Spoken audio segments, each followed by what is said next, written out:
మంగళగిరిలోని నిర్మలా ఫార్మసీ కాలేజీలో రక్తదాన శిబిరాన్ని ఘనంగా నిర్వహించారు. ఈ కార్యక్రమానికి ముఖ్య అతిథిగా హాజరైన డాక్టర్ గూడూరు సీతామహాలక్ష్మి శిబిరాన్ని ప్రారంభించడం జరిగింది.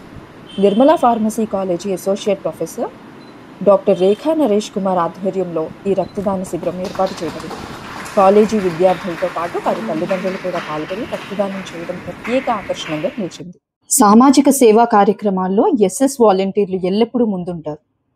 రక్తదానం, అవయవదానం వంటి మహత్తర సేవలకు నిరంతరం అవగాహన కార్యక్రమాలు, సదస్సులు, ర్యాలీలు నిర్వహిస్తూ సామాజిక బాధ్యతను చాటుకుంటున్నారు. ఈ కార్యక్రమంలో గుంటూరు జిల్లా ప్రధాన కార్యదర్శి రేఖా నర్మద గారు, రేఖా కృష్ణార్జునరావు గారు, college principal, correspondent sister, faculty సభ్యులు, సిబ్బంది మరియు అనేక మంది విద్యార్థులు పాల్గొన్నారు.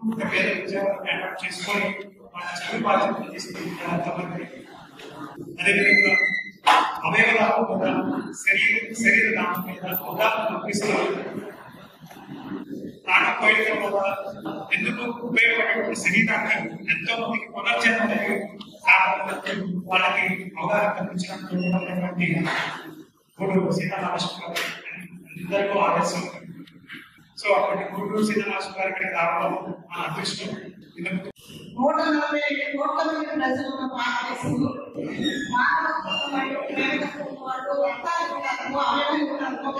చనిపోయిన తర్వాత బ్యాంక్ లేదా టోటల్ బాడీ చేసి కాబట్టి వైద్యులు పరిశోధన ముందుకు వచ్చే వారి సంఖ్య ఇంకా మంది చాలా తక్కువ ఉంది.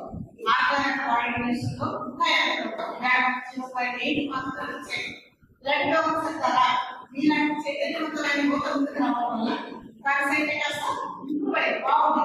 ఇంకా ఇంకా ఈ 2 కోట్ల కూడా తీర్చదండి. భారతదేశంలో రక్త కొరత లేని దేశంగా మనం మార్చాలి. ఇక్కడ రక్తాలే చూసారు కదా,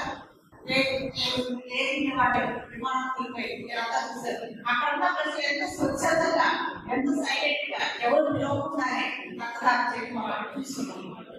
ఎంత గొప్ప ఏదైనా గొప్ప వచ్చే కాకుండా ప్రతి 3 నెలలకు ఒకసారి మీరు ఎంత ఆరోగ్యంగా, ఎంత ఆనందంగా ఉంటారు. ఇంట్లో ఎప్పుడు ఆటైనావు రక్తదానం కంటే వాడు పరిపూర్ణ ఆరోగ్యంగా ఉంటారు. వారి మనసు, వారి శరీరం కూడా చాలా ఉన్నతంగా పవిత్రమైన ఆలోచనతో సమాజ సేవ కోసం వాళ్ళు ఆగిపోతున్నారు.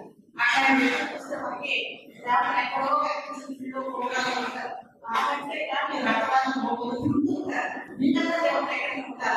వీళ్ళకన్నా మానవ ఎవరైనా ఉంటారు, వీళ్ళకన్నా సమాజాన్ని ప్రేరించే వాళ్ళు ఉన్నారు.